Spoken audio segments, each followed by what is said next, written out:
주의 말씀은 내 발의 등이요 내 길의 빛이니이다. 아멘.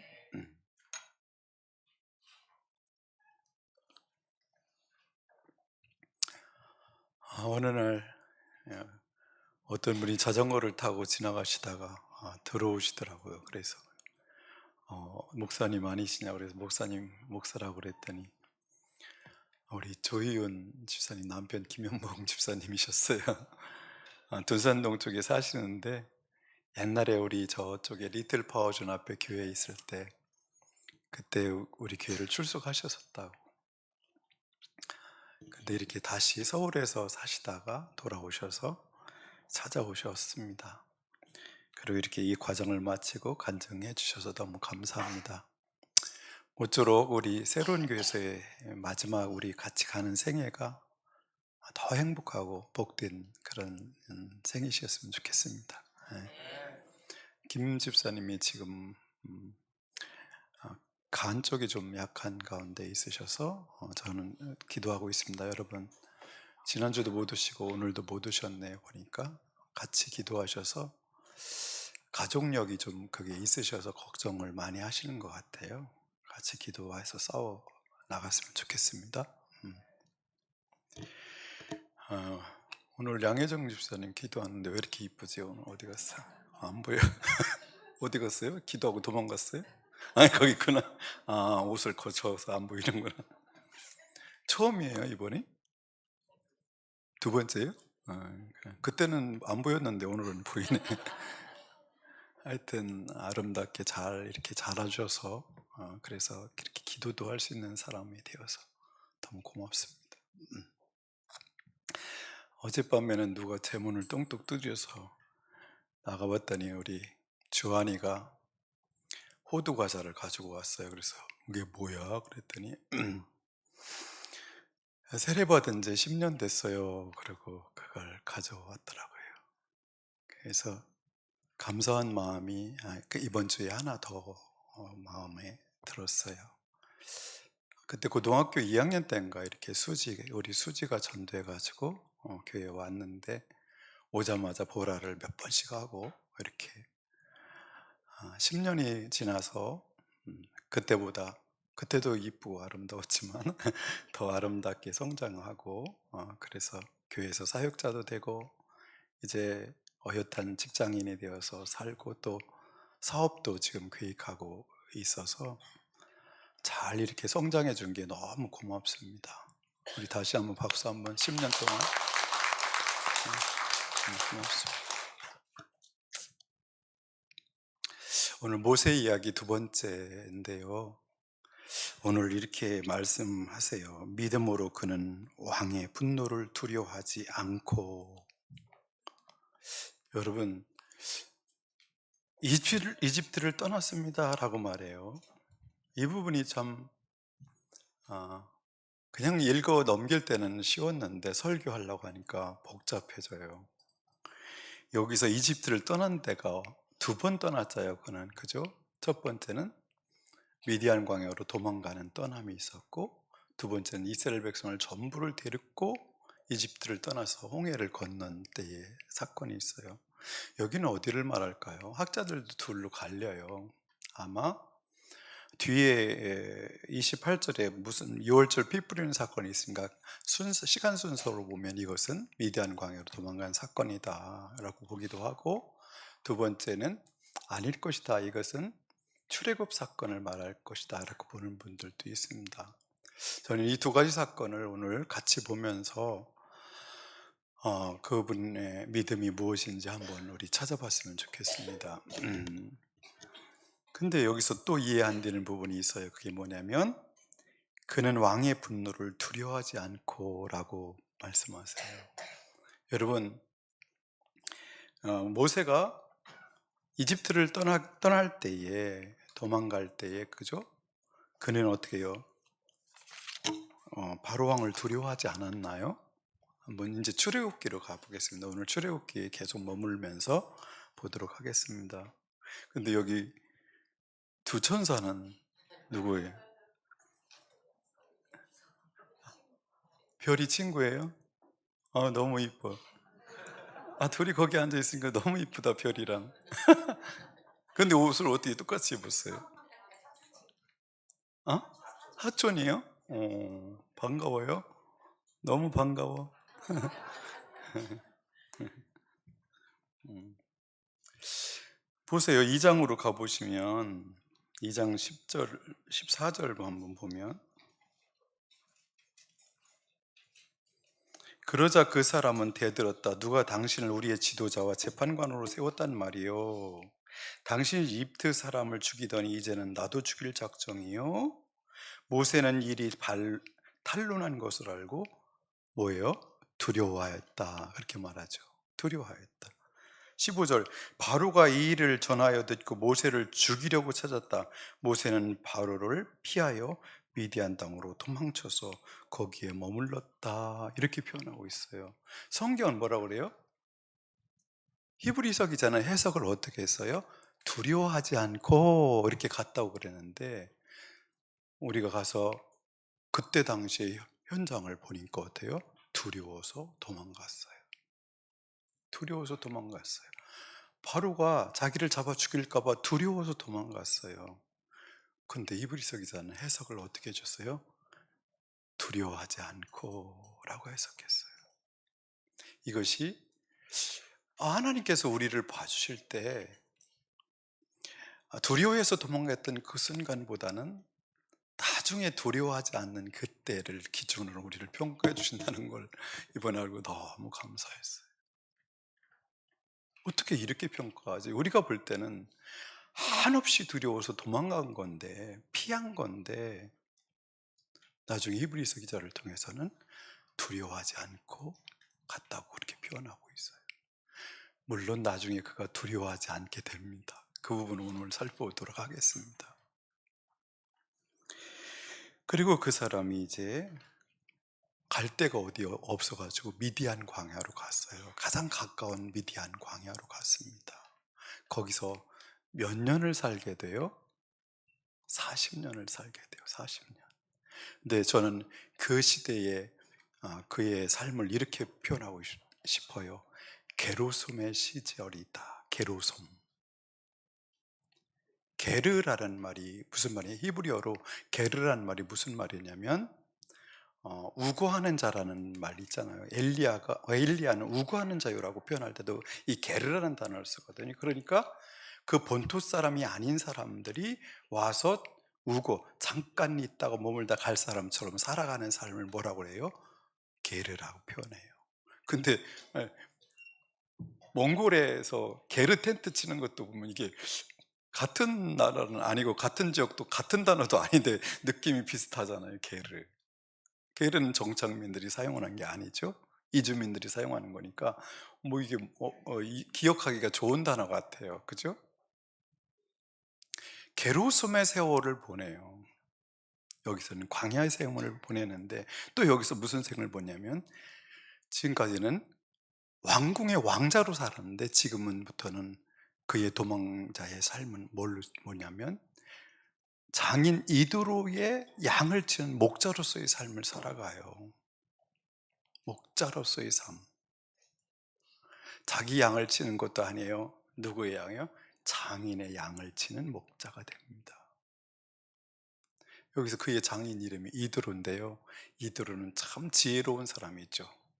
미디안에 그냥 조그만 어떤 이游牧민의 어떤 족장임에도 불구하고 그런 나중에 출애굽한 이후에 모세가 어떻게 행정을 처리해야 될지 막 정신이 없어 할 때 그가 방문했다가 한마디로 그 문제를 해결해 준 사람이에요.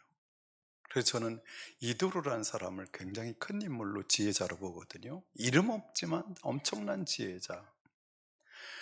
그 엄청난 위대한 지도자 모세도 어떻게 해야 할지를 모를 때 행정적인 문제를 처리할 줄 몰라서 고통당하고 있을 때 한마디로 그 문제를 해결했던 사람이에요. 그래서 제가 코치명은 이도록 코치입니다. 이도록. 그 이름대로 내 한마디를 통해서 막혔던 것들이 풀려지는 그런 역사들이 있었으면 좋겠어서 이도록 코치라고 저는 제 코치명을 그렇게 부르고 있습니다. 근데 그가 양을 치는 지역이 어디냐면 오늘 우리가 알고 있는 호렙산 지역, 호렙산, 하나님의 산 호렙 근처에서 그 광야에서 왔다 갔다 하면서 거기에서 외로운 밤도 보내고 고독한 밤도 보냅니다. 여러분, 결혼해서 애를 낳고 살아가는데 아들의 이름을 뭐라고 그래요? 나는 방랑자다, 나그네로 살고 있다라고 이름을 지은 거 보니까 거기서 그의 아내 시보라와의 삶이 어때요? 너무 행복해서 여기는 우리 집이야 이렇게 느껴지지가 않아요. 여러분 생각해 보세요. 왕자로 자란 사람과 그냥 양을 치던 여인과 만나서 산다는 게, 그리고 언어가 다른데 어떻게 말이 통하며 그 시간들을 보냈을까 하는 것이죠. 그래서 거기서 마음 붙이고 살지 못하며 거기서 집이라고 느끼지 못해서 뭐라고 그래요? 게르솜이다, 나그네다, 난 나그네로 여기 있노라 하고 그의 삶의 40년 삶을 게르솜의 삶을 보냅니다. 게르솜의 삶, 목자의 삶, 그리고 계속 고독하고 외로운 어떤 시간들을 40년을 보냅니다. 저는 그런 생각, 거기에 하나님의 산 호렙이 있는데, 호렙산이 있는데 그가 지금 80살이 됐는데 그 전까지 하나님은 그를 만나지 않으셨어요. 저는 이것이 참 우리들이 신앙생활하면서 정말 깊이 묵상해야 될 부분이라고 저는 생각해요. 하나님은 모세를 위해서 계속 일하고 계셨어요. 어떻게 해요? 그가 태어났을 때 그를 죽지 않고 살도록 이집트의 공주의, 바로의 공주의 양자로, 왕자로서의 삶을 살 수 있도록 그를 지키시면서 계속 일을 하고 계셨어요. 모세는 그걸 모릅니다. 광야에서 40년 동안 목자로서 살아가는 그 시간들이 왕궁에서 사는 삶이 아니라 그렇게 살아가는 시간들이 그에게 얼마나 힘들었을까요? 밤에 수많은 별들이 쏟아지는 그 밤에 그는 광야에 있으면서 호렙산 근처를 계속 방황하는데 그곳에 하나님이 호렙산, 하나님의 산이라고 하는데 하나님은 40년 동안 그를 만나주지 않으십니다. 그는 그렇게 생각했을 거예요. 나는 잊혀진 자다, 잊혀진 자다라고 생각했을 거예요. 이집트의 왕궁에서도 그는 잊혀졌을 것이고 그 히브리 민족의 사람들을 통해서도 잊혀졌을 것이고 누구도 자기를 생각하는 사람은 없다고 생각했을 거예요. 누구도. 하나님도 그에게는 아무 관심 없다라고 생각하면서 그 고독한 시간들, 외로움의 시간들을 보내고 있습니다. 근데 80살이 되었을 때 40년이 지난 어느 날 하나님께서는 그를 꼬십니다. 부르십니다. 시내산에 떨기나무에 불이 붙어서 활활 타고 있는데 희한한 거예요. 연기가 안 나는 거예요. 연기가. 나무가 타고 연소돼야 되는데 나무가 그냥 불만 활활 타지 이게 연소가 안 되는 거예요. 나무가 없어지질 않아. 그래서 뭐지? 어떻게 된 일이지? 궁금하잖아요. 그걸 향해서 이렇게 막 궁금을 풀어보고 싶어서 그걸 향해서 걸어가는데 하나님의 음성이 들립니다. 모세야, 모세야. 거기는 거룩한 땅이니 네 발의 신을 벗으라. 이렇게 말씀하세요. 지금까지 그 지역을 계속 그는 하나님의 산 근처를 계속 그 광야를 왔다 갔다 했지만 그곳이 거룩한 산이라고, 거룩한 땅이라고 생각해 본 적 없어요. 근데 그곳에 하나님이 계셨어요. 그가 살고 있는 그곳에 하나님은 그를 주목하고 계셨어요. 보고 계셨고 함께하고 계셨어요.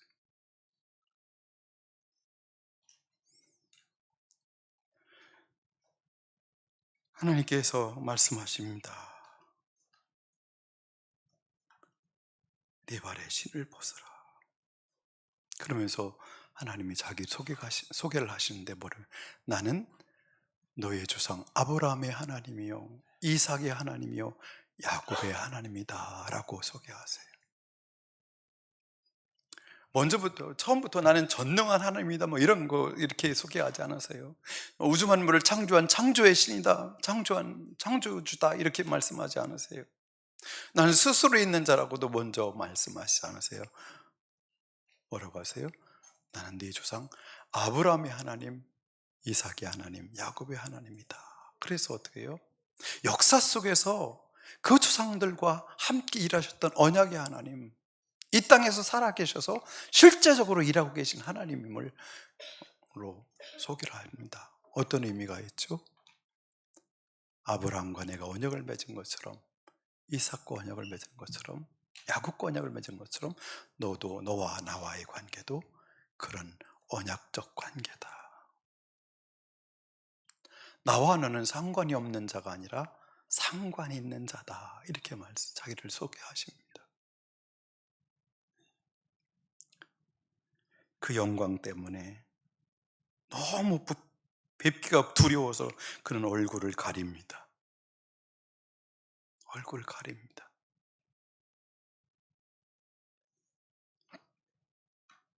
그러면서 우리 3장 7절을 같이 볼까요? 3장 7절.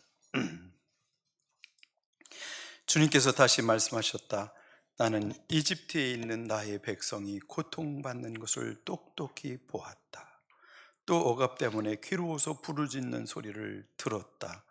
그러므로 나는 그들의 고난을 분명히 안다. 아멘입니까? 아멘입니다. 하나님은 우리의 삶도 보고 계십니다. 우리의 기도도 듣고 계시고 평상시에 우리가 신음처럼 내뱉는 우리의 소리를 그분은 다 듣고 계십니다. 우리를 알고 계십니다. 우리가 그것을 못 느낄 뿐입니다. 이걸 민감하게 느끼고 살기 위해서 우리는 묵상하고 예배하고 기도합니다. 근데 그 자리까지 못 가고 그냥 늘 혼자 사는 사람처럼 살아가는 게 우리의 믿음의 부족함이요 영적이지 못한 우리의 삶입니다.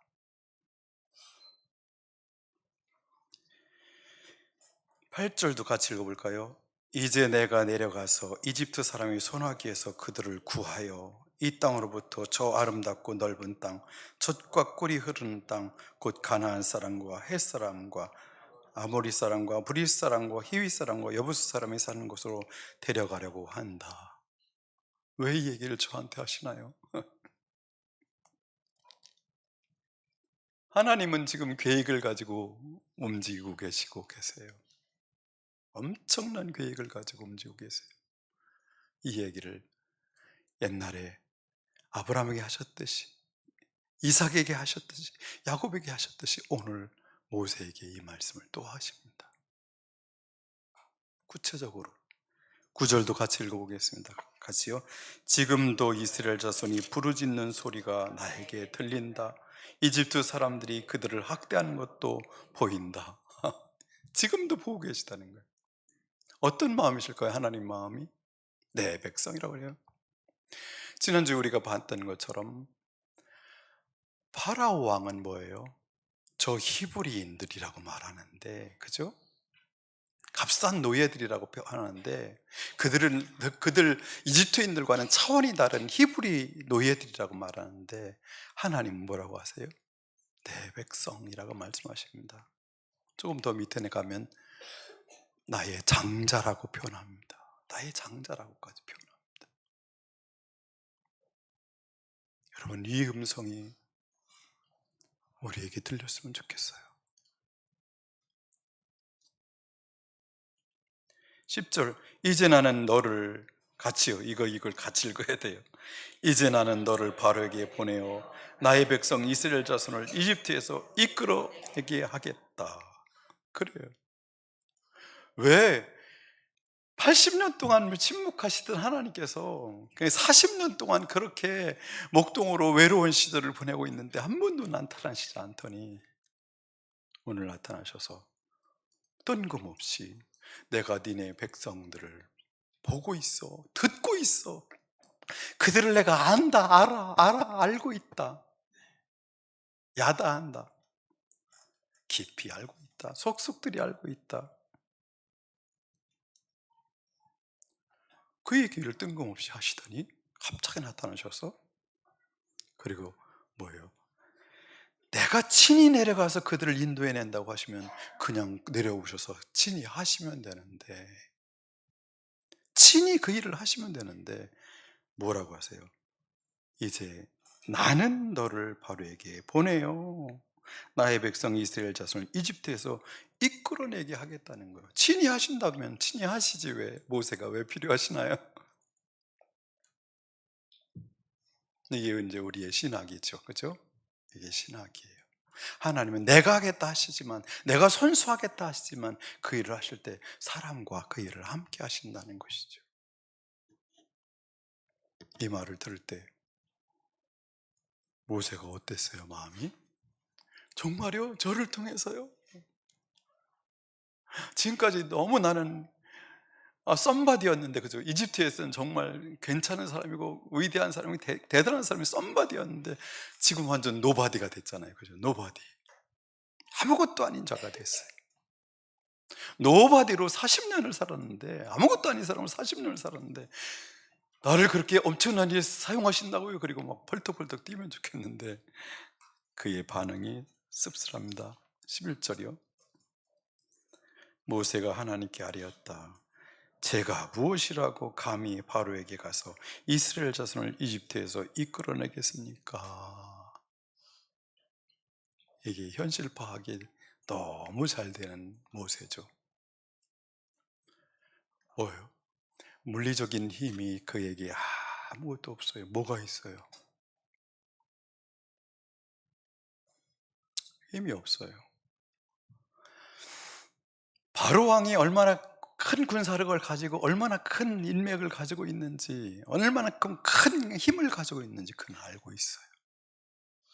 그래서 말하는 것이죠. 제가 무엇이라고, 나는 노바디인데 아무것도 아닌데 제가 무엇이라고 감히 바로에게 가서 이스라엘 자손을 이집트에서 이끌어내겠습니까? 그러면서 그거 가진 두 가지 걱정이 있었어요. 첫째는 이거예요. 백성들이 내 말을 들을까요? 내가 갑자기 나타나서 하나님께서 나를 보냈다 그러면 백성들이 내 말을 듣고 막 좋아하면서 반응하고 같이 힘을 합해서 내 말을 따라줄까요? 그게 걱정이에요. 두려움이에요. 그러면 두려움이란 단어를 히브리서 기자가 썼는데 온통 그의 삶을 보면 두려움, 두려움, 두려움이에요. 여러분 어떠세요? 공감이 돼요? 아니면 찌질해 사람이, 모세 정말 찌질해, 이렇게 느껴져요? 아니면 공감이 돼요? 두려워요. 이렇게 생각이 막 돌아가는데, 잠깐 그 말씀을 하고 있는데 들리는 막 머리가 돌아가는데 바로가 어떻게 반응할지, 그 백성들이 전혀 그의 말을 따라주지 않을 것이 다 보이는 거예요. 이 두 가지가 그의 마음에 큰 짐으로 확 눌러옵니다.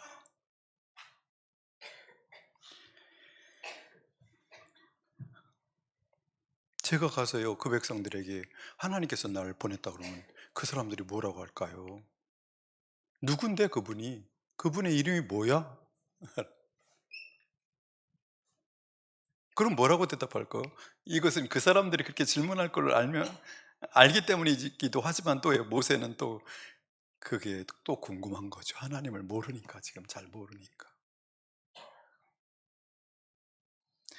그러니까 하나님께서 하시는 말씀이 아주 도대체 알아들을 수 없는 말씀을 하십니다. 14절 보면 나는 곧 나다 그래요.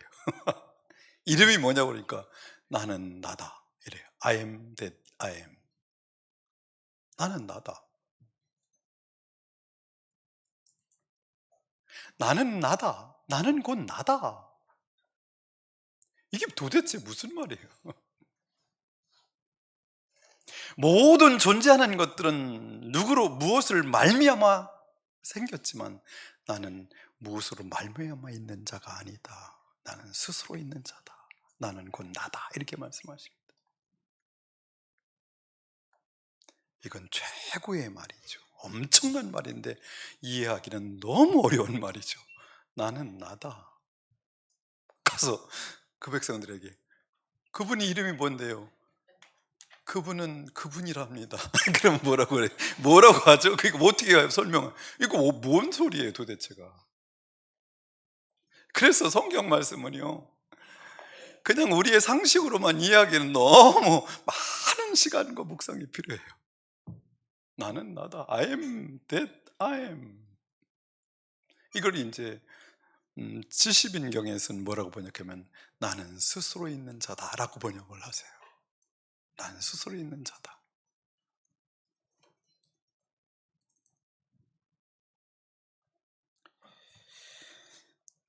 그러면서 또 한번 소개하시죠. 그들에게 난 아브라함의 하나님, 이삭의 하나님, 야곱의 하나님이라고 말해라, 알려줘라, 이렇게 말씀하십니다. 그러시면서 하시는 말씀이 16절 보면 장로들을 모아놓고 내가 누군지 알려줘라.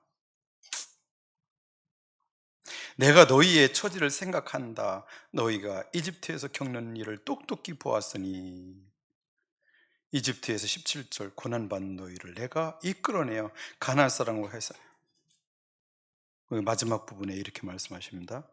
곧 젖과 끓이는 땅으로 올라가기로 같이 말할까요? 작정하였다. 작정하였다. 이 말을 보고 저는 한참 웃었어요. 하나님은 그냥 작정하시면 돼요. 그분이 작정하셨다는데 뭐. 그분이 작정하셨대요. 그렇게 하기로 작정했대요. 하셨대요, 그분이. 그럼 끝이에요. 그러면서 하시는 말씀이 표정을 보여달라고, 그가 표정을 원하니까 뭐라고 하신지 아세요? 내가 너에게 줄 표정은 이것뿐이 없다. 네 백성들이, 그 나의 백성들이 다 나와서 이곳, 이 하나님의 산 호렙에서 나에게 예배를 드릴 것이다. 그게 내가 너에게 주는 표징이다. 과거에 일어날 일을, 한참 뒤에 일어날 일을 표징이 될 수 있어요? 모세에게 표징이 될 수 있어요? 이게 믿음의 눈으로 보지 않고서는 도저히 표징이 될 수 없는 거잖아요. 어떻게 이 땅에 와서, 이 산에 와서 너희들이 예배하는 것이, 그걸 보면 내가 너에게 말하는 것이 이루어진 것을 그때 이 표징으로 알리라 그러세요. 하나님은 뭘 보고 계세요? 이미 그들이 출애굽해서 그 산에 와서 예배드리는 걸 보고 계세요. 그걸 보고 계세요.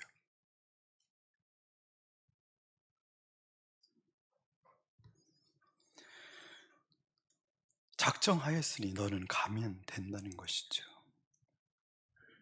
그리고 18절도 또 이렇게 3장입니다. 그러면 그들이 너의 말을 들을 것이다. 또 너는 이스라엘 장로들을 데리고 이집트 임금에게 가서 히브리 사람의 주 하나님이 우리에게 나타나셨으니 이제 우리가 광야로 사할 길을 걸어가서 주 우리의 하나님께 제사를 드려야 하니 허락하여 주십시오 하고 요구하여라. 그래요. 말해라. 말하면 된다는 거예요. 말만 하라고요? 그게 말해라. 그래. 전해라. 그래. 모세는 지난주 너무 여러분 익사이팅 했죠. 에이펙 회담 때문에. 와, 협상가가 어떤 것인지 이런 것들 많이 생각하게 하고, 여러분 막 뿜뿜 됐을 수도 있을 것 같아요. 어떻게 저렇게 그 왕관을 선물로 주는 걸 보면서 여러분은 얼마큼 많이 생각했어요. 그거 보고 처음에는 멍하다가 그걸 자꾸 묵상하는데 너무 웃겼어요. 너무 웃겼어요. 그 미국 백성들은 지금 노킹, 노킹, 노킹, 우리에겐 왕이 없다, 왕이 없다 하는데 이재명은 왕관을 줘요. 어떤 의미예요, 이거?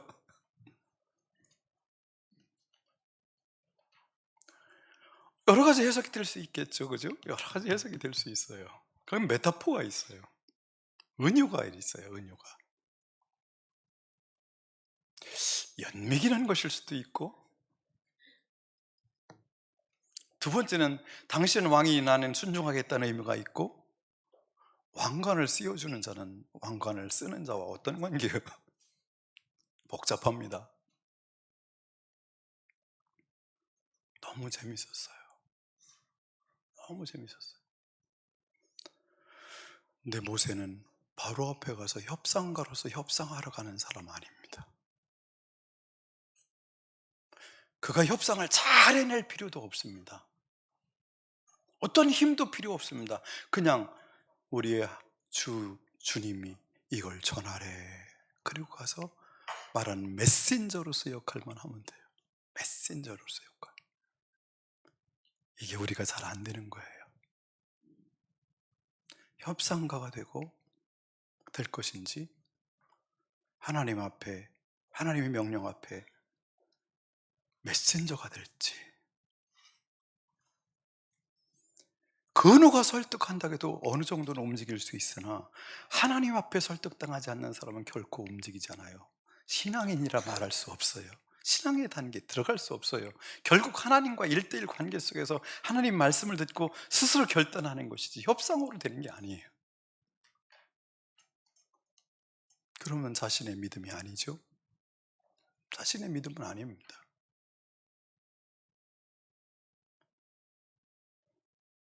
위대한 협상가가 되거나 위대한 힘을 가지고 파워를 가지고 확 몰려가서 위협적으로 말하는 자가 아니라, 우리 하나님께서 우리 백성들을 데리고 나가 3일길 가서 예배하랍니다.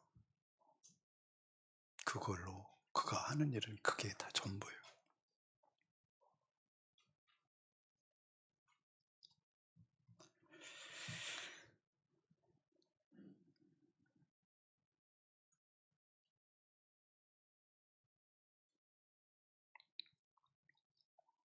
그러면서 20절, 3장 20절, 그러므로 나는 손수 온갖 이적으로 이집트를 치겠다. 그렇게 한 다음에야 그가 너희를 내보낼 것이다. 나는 이집트 사람이 나의 백성에게 은혜를 베풀게 하여 너희가 떠날 때에 빈손으로 떠나지 않게 하겠다.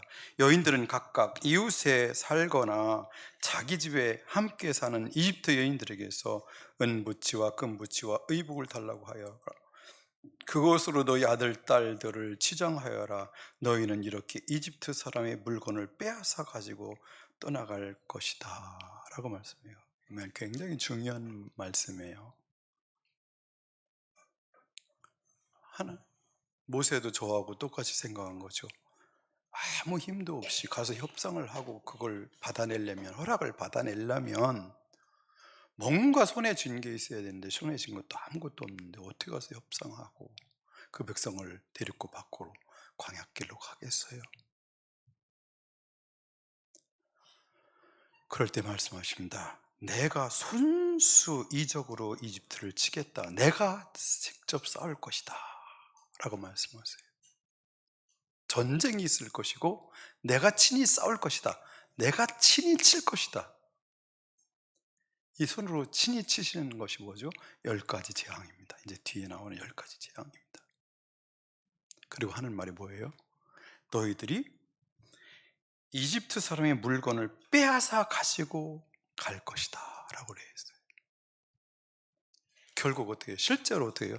이스라엘 백성들은 금과 은과 막 양떼들을 받아서 출애굽합니다. 그건 뭘 말하죠?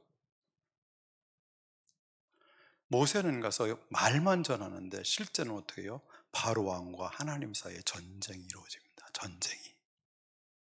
그래서 어떻게 해요?